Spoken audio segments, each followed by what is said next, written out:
ಇಲ್ಲಿ ನೋಡಿ, ಮೊನ್ನೆ ಒಂದು ಅವಧಿಯಲ್ಲಿ ನಾವು ಮೌರ್ಯರ ಇತಿಹಾಸವನ್ನು ಅಧ್ಯಯನ ಮಾಡಿದ್ವಿ.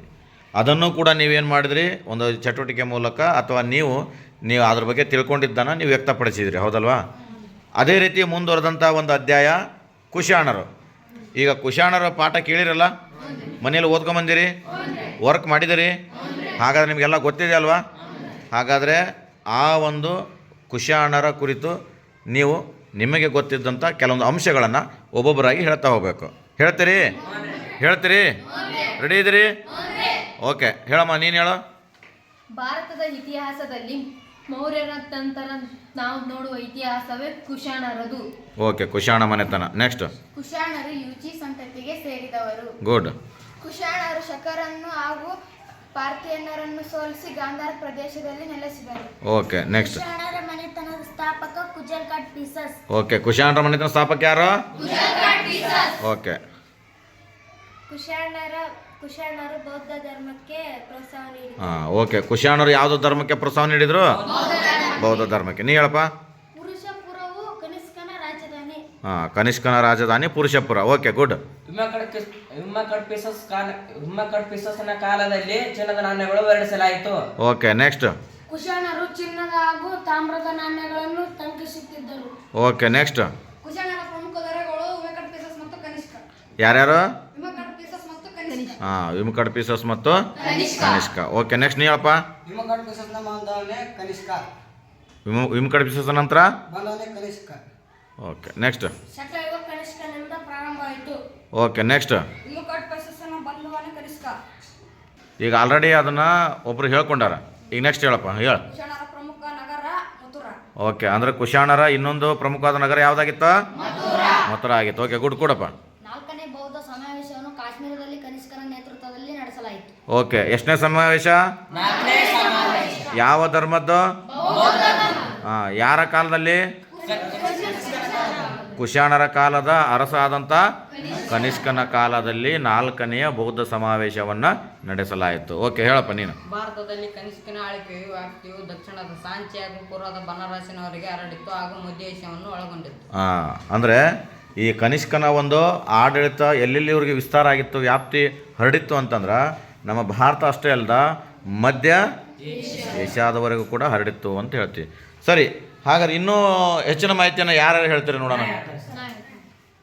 ನೀ ಹೇಳಮ್ಮ ನೋಡೋಣ. ಕನಿಷ್ಕನು ಭಾರತದಲ್ಲಿ ಮೊದಲು ಪೂಟು ಧರಿಸಿದ ವ್ಯಕ್ತಿಯಾಗಿದ್ದಾನೆ. ಅದು ಹೇಗೆ ತಿಳಿದು ಬರುತ್ತದೆ ಎಂದರೆ, ಆತನ ಕಾಲದ ಮುಖ್ಯ ನಗರವಾದ ಮಥುರಾದಲ್ಲಿ ಆತನ ಕಲ್ಲಿನ ವಿಗ್ರಹವು ದೊರೆತಿದೆ. ಆ ಕಲ್ಲಿನ ವಿಗ್ರಹದಲ್ಲಿ ಆತನ ಪೂಟು ಧರಿಸಿರುವುದು ಕಂಡು ಬರುತ್ತದೆ. ಗುಡ್. ಅಂದರೆ ಈ ಕುಶಾಣರ ಅರಸನಾದಂಥ ಕನಿಷ್ಕ ಆತ ಬೂಟನ್ನು ಕೂಡ ಧರಿಸಿದ್ದ. ಬೂಟನ್ನು ಕೂಡ ಮೊಟ್ಟ ಮೊದಲು ಪರಿಚಯ ಮಾಡಿದರು ಅಂತ ನಾವು ತಿಳ್ಕೊತೀವಿ. ಅದು ಹೇಗೆ ಅಂತ ಹೇಳಿದರೆ, ಅದಕ್ಕೆ ಸಿಕ್ಕಂಥ ಸಾಕ್ಷಿ ಅಥವಾ ಆಧಾರ ಯಾವುದು ಅಂತಂದ್ರೆ ಆ ಕನಿಷ್ಕನ ಒಂದು ವಿಗ್ರಹ. ಆ ವಿಗ್ರಹದಲ್ಲಿ, ಆ ಮೂರ್ತಿಯಲ್ಲಿ ಆತ ಏನು ಮಾಡ್ಕೊಂಡನ? ಕಾಲಿಗೆ ಬೂಟನ್ನು ಧರಿಸಿದ್ದಾನೆ ಅಂತ ನೋಡ್ತೀವಿ. ಆದರೆ ಆ ತಲೆಯ ಭಾಗ ಇದೇನೋ ಇಲ್ಲ, ಏನೋ ಅದು ಕಾರಣಾಂತರಗಳಿಂದ ತಲೆ ಭಾಗ ನಾಶ ಆಗಿದೆ ಅಂತ ಹೇಳ್ತಾರೆ. ಓಕೆ, ನೆಕ್ಸ್ಟ್ ನೀನು ಹೇಳಮ್ಮ. ಕನಿಷ್ಕನಿಂದ ಶಕಯುಗವು ಪ್ರಾರಂಭವಾಯಿತು. ಗುಡ್. ಆ ಶಕಯುಗ ಎಷ್ಟರಲ್ಲಿ? ಸಾಮಾನ್ಯ ಶಕ 78ರಲ್ಲಿ. ಸಾಮಾನ್ಯ ಶಕ 78ರಲ್ಲಿ ಕನಿಷ್ಕನ ಕಾಲದಲ್ಲಿ ಶಕಯುಗ ಅನ್ನೋದನ್ನು ಆರಂಭ ಮಾಡ್ತಾರೆ ಅನ್ನೋದು. ಗುಡ್, ಕೂಡಪ್ಪ. ಮತ್ತೆ ಯಾರು ಹೇಳ್ತೀರಿ? ಲಾಸ್ಟ್ ಹೇಳಪ್ಪ ನೀನು. ಕುಜಲ್ಕಾಟ್ ಪೀಸಸ್ನ ಕಾಲದಲ್ಲಿ ಯುಚಿ ಬಣ್ಣಗಳು ಆಯ್ಕೆಗೊಂಡವು. ಕುಜಲ್ಕಾಟ್ ಪೀಸಸ್ನ ಕಾಲದಲ್ಲಿ ಈ ಏನು ಕುಶಾಣರ ಯುಚಿ ಪಂಗಡಗಳು ಏನಿದ್ದು ಬೇರೆ ಬೇರೆ ಬೇರೆ ಬೇರೆ ಇದ್ದವಲ್ಲ, ಅವೆಲ್ಲವನ್ನ ಏನು ಮಾಡ್ತಾರೆ? ಐಕ್ಯಗೊಳಿಸ್ತಾರೆ, ಒಂದು ಮಾಡಿ ಆವಾಗ ಸಾಮ್ರಾಜ್ಯವನ್ನು ಕಟ್ಟುತ್ತಾರೆ ಅನ್ನುವಂಥದ್ದು. ನೆಕ್ಸ್ಟ್ ನೀನು ಹೇಳಪ್ಪ. ಕುಜಲ್ಕಾಟ್ ಪೀಸಸ್ ಹಿಂದೂಕುಷನ್ ಬೆಟ್ಟಗಳನ್ನು ದಾಟಿ ಕಾಬೂಲ್ ಹಾಗೂ ಕಾಶ್ಮೀರಗಳಲ್ಲಿ ಬಂದು ನೆಲೆಸಿದನು. ಯಾವ ಬೆಟ್ಟಗಳನ್ನು ದಾಟಿ? ಹಿಂದೂ ಕುಶ್ ಬೆಟ್ಟಗಳನ್ನು ದಾಟಿ ಎಲ್ಲಿಗೆ ಬರ್ತಾನ? ಕಾಬೂಲ್ ಹಾಗೂ ಕಾಶ್ಮೀರ್, ಅಲ್ಲಿ ಬಂದು ಏನು ಮಾಡ್ತಾನೆ? ನೆಲೆಗೊಳ್ತಾನ ಅನ್ನುವಂಥದ್ದು. ನೆಕ್ಸ್ಟ್ ನೀನು ಹೇಳಪ್ಪ. ಕುಶಾಣರ ವಿದ್ವಾಂಸರು ವಸುಮಿತ್ರ, ಅಶೋಕ, ಸಂಘಮಿತ್ರ, ನಾಗಾರ್ಜುನ. ಅಂದರೆ ಯಾರ್ಯಾರು ಈ ಕುಶಾಣರ ಕಾಲದಲ್ಲಿ ಇದ್ದಂತಹ ವಿದ್ವಾಂಸರು, ಶ್ರೇಷ್ಠವಾದ ವಿದ್ವಾಂಸರು, ಅದರಲ್ಲಿ 4 ಜನಗಳ ಮಾಹಿತಿ ಇದೆ. ಅವರು ಯಾರ್ಯಾರಪ್ಪ ಅಂತಂದ್ರೆ, ಒಂದು ವಸುಮಿತ್ರ, ಸಂಘಮಿತ್ರ, ಅಶ್ವಘೋಷ, ನಾಗಾರ್ಜುನ. Okay, next. ಭಾರತದಲ್ಲಿ ಮೊಟ್ಟ ಮೊದಲು ಮೊಟ್ಟ ಮೊದಲು ಭಾರತದಲ್ಲಿ ಚಿನ್ನದ ನಾಣ್ಯಗಳನ್ನು ಬದಲಾವಣೆ ಮಾಡಿದವರು ಹೌದಾ ಅಥವಾ ಚಲಾವಣೆ ತಂದವರ? ಬದಲಾವಣೆ ಗುಡ್ ನೆಕ್ಸ್ಟ್. ಇವರ ಕಾಲದಲ್ಲಿ ಮಹಾಯಾನ ಪಂಥವು ಹೆಚ್ಚಿನ ಪ್ರೋತ್ಸಾಹ ಪಡೆಯಿತು. ಅಂದರೆ ಕುಶಾಣರ ಕಾಲದಲ್ಲಿ ಬೌದ್ಧ ಧರ್ಮದ ಇನ್ನೊಂದು ಪಂಥವಾದಂತಹ ಮಹಾಯಾನ ಅನ್ನೋದು ಏನಾಯಿತು? ಹೆಚ್ಚಿನ ಪ್ರೋತ್ಸಾಹವನ್ನು ಪಡೀತು ಅಂತ ಹೇಳ್ತೀವಿ. ನೆಕ್ಸ್ಟ್ ಮುಂದುವರೆದು ಮತ್ತೆ ಯಾರ ಹೇಳಪ್ಪ, ನೀನು ಹೇಳಪ್ಪ.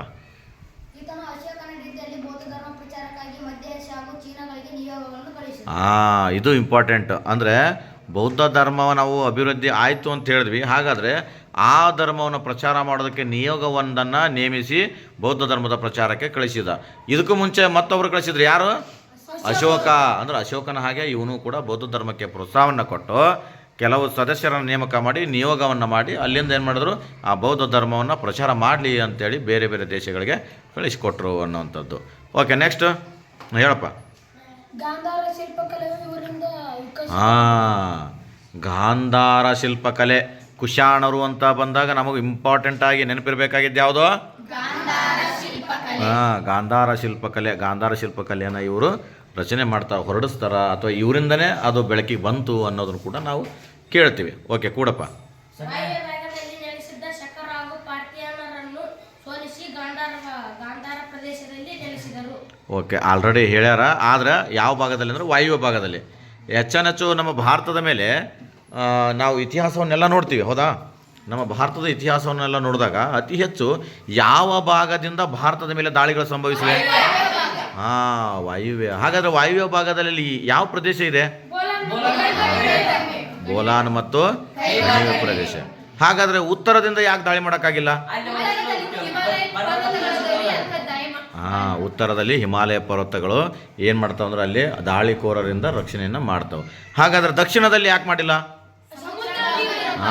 ಸಮುದ್ರ ಭಾಗ, ಸಮುದ್ರ ಇರೋದರಿಂದ ಅಲ್ಲಿಯೂ ಕೂಡ ದಾಳಿಗಳು ಆಗೋದು ತುಂಬ ವಿರಳ. ಹಾಗಾಗಿ ಈ ವಾಯುವ್ಯ ಭಾಗದಲ್ಲಿ ಬೋಲಾನ್ ಮತ್ತು ಕೈಬರ್ ಕಣಿವೆಯ ಮೂಲಕ ದಾಳಿಗಳು ಸಂಭವಿಸಿವೆ ಅಂತ ನಾವು ಹೇಳ್ತೀವಿ. ಸರಿ, ಹಾಗಾದರೆ ಇನ್ನುಳಿದು ಮತ್ತೆ ಯಾರು ಹೇಳ್ತೀರಿ? ನೀವು ಹೇಳ್ತೀಯಾ? ಹೇಳಪ್ಪ. ಇವರು ಕುಶಾಣರು ಭಾರತದಿಂದ ವಲಸೆ ಬಂದರು. ಭಾರತದಿಂದ ಭಾರತಕ್ಕೆ ವಲಸೆ ಭಾರತಕ್ಕೆ ವಲಸೆ ಬಂದಂತಹ ಅಲೆಮಾರಿ ಜನಾಂಗದವರು. ಓಕೆ ನೆಕ್ಸ್ಟ್ ಕೂಡಪ್ಪ. ಗುಡ್. ಕನಿಷ್ಕನ ಕಾಲದಲ್ಲಿ ಕಲೆ ಹಾಗೂ ವಾಸ್ತುಶಿಲ್ಪಕ್ಕೆ ಪ್ರೋತ್ಸಾಹ ನೀಡಿತು. ಕನಿಷ್ಕನ ಕಾಲದಲ್ಲಿ ನಾವು ಕಲೆ ಹಾಗೂ ವಾಸ್ತುಶಿಲ್ಪಕ್ಕೆ ಹೆಚ್ಚಿನ ಪ್ರೋತ್ಸಾಹವನ್ನು ಕೊಟ್ಟರು ಅನ್ನುವಂಥದ್ದನ್ನು ನಾವು ನೋಡ್ತೀವಿ. ಸರಿ ಮುಂದುವರೆದು. ಚರಕರು ಕನಿಷ್ಕನ ಸಮಕಾಲೀನ ವೈದ್ಯನಾಗಿದ್ದ. ಚರಕನೂ ಕೂಡ. ಹಾಗಾದ್ರೆ ಚರಕ ಯಾವ ಒಂದು ಮನೆತನದಲ್ಲಿ ಕಂಡು ಬರ್ತಾನಪ್ಪ ಹೇಳಿ ನೋಡೋಣ. ಅಲ್ಲಿ ಹೇಳ್ತಾರೆ ತಡಿಯಮ್ಮ, ಯಾವ ಮನೆತನ? ನೋಡ್ರಿ, ಗುಪ್ತರ ಕಾಲದಲ್ಲಿದ್ದಂಥ ಚರಕ ಕುಶಾಣರ ಕನಿಷ್ಕನ ಸಮಕಾಲೀನವರು. ಅಂದರೆ ಒಂದೇ ಅವಧಿಯಲ್ಲಿ ಇಬ್ಬರು ಬದುಕಿದ್ರು ಅಂತ ಅರ್ಥ. ಓಕೆ ಹೇಳಪ್ಪ. ಕುಶಾಣರ ಕಾಲದಲ್ಲಿ 4 ಸಮ್ಮೇಳನಗಳು ನಡೀತವೆ. ಕುಶಾಣರ ಕಾಲದಲ್ಲಿ 4ನೇ ಬೌದ್ಧ ಸಮಾವೇಶವು ವಸುಮಿತ್ರನ ಅಧ್ಯಕ್ಷತೆಯಲ್ಲೇ ನಡೆಯಿತು. ಅಂದರೆ ಈ 4ನೇ ಬೌದ್ಧ ಸಮ್ಮೇಳನ ಕುಶಾಣರ ಕಾಲದಲ್ಲಿ ನಡೀತು. ಇದರ ಅಧ್ಯಕ್ಷತೆಯನ್ನು ಯಾರು ವಹಿಸ್ಕೊಂಡಿದ್ರು? ವಸುಮಿತ್ರ ಅಂತ.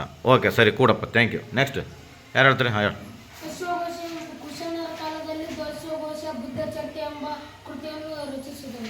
ಓಕೆ, ಅಂದರೆ ಅಶ್ವಘೋಷ ಕುಶಾಣರ ದೊರೆ ಕನಿಷ್ಕನ ಕಾಲದಲ್ಲಿ ಇದ್ದಂಥ ಈತ ಒಂದು ಕೃತಿಯನ್ನು ರಚನೆ ಮಾಡ್ತಾನೆ. ಆ ಕೃತಿಯ ಹೆಸರು ಬುದ್ಧ ಚರಿತ. ಹಾಗಾದ್ರೆ ಇದು ಯಾವ ಭಾಷೆಯಲ್ಲಿ ಐತಿ? ನೀ ಹೇಳಮ್ಮ. ಸಂಸ್ಕೃತ ಭಾಷೆಯಲ್ಲಿದೆ. ಕೂಡು. ನೆಕ್ಸ್ಟ್ ಮತ್ತೆ ನೋಡ್ರಿ ಏನು ಓದಿರಿ. ಹೇಳಪ್ಪ. ಕನಿಷ್ಕನ ಮೂರ್ತಿ 400 ಅಡಿ ಎತ್ತರ. ಕನಿಷ್ಕನ ಮೂರ್ತಿ ತಲೆಭಾಗ ನಾಶವಾಗಿದೆ. ತಲೆಭಾಗ ನಾಶವಾಗಿದೆ. ಓಕೆ ಮತ್ತೆ ಓಕೆ, ಚೆನ್ನಾಗಿ ಅಧ್ಯಯನ ಮಾಡಿದ್ದೀರಿ, ತಿಳ್ಕೊಂಡಿದ್ದೀರಿ ಅಂತ ಅನಿಸುತ್ತೆ. ಮುಂದಿನ ಅವಧಿಗಳಲ್ಲಿ ಕೂಡ ನೀವು ಇದೇ ರೀತಿ ಪರಿಶ್ರಮ ಪಟ್ಟು ಓದಿದ್ದೇ ಆದ್ರೆ ಚೆನ್ನಾಗಿ ಅನುಕೂಲ ಆಗ್ತದಂತ. ಓದ್ತೀರಿ? ನೆಕ್ಸ್ಟ್ ಓದ್ತೀರಿ? ಓಕೆ, ಮುಂದಿನ ಅಧ್ಯಾಯ ಯಾವ್ದು ಹಂಗಾದ್ರೆ? ಗುಪ್ತರು. ಮುಂದಿನ ಅಧ್ಯಾಯದಲ್ಲಿ ಗುಪ್ತರು ಬಗ್ಗೆ ಎಲ್ಲ ಅಂಶಗಳನ್ನು ತಿಳ್ಕೊಳ್ಳೋಣ. ಎಲ್ಲರೂ ರೆಡಿ ಇದ್ದೀರಿ? ಓಕೆ, ಥ್ಯಾಂಕ್ ಯು ಹೇಳ್ಬಿಡ್ರಿ ಇಲ್ಲಿ.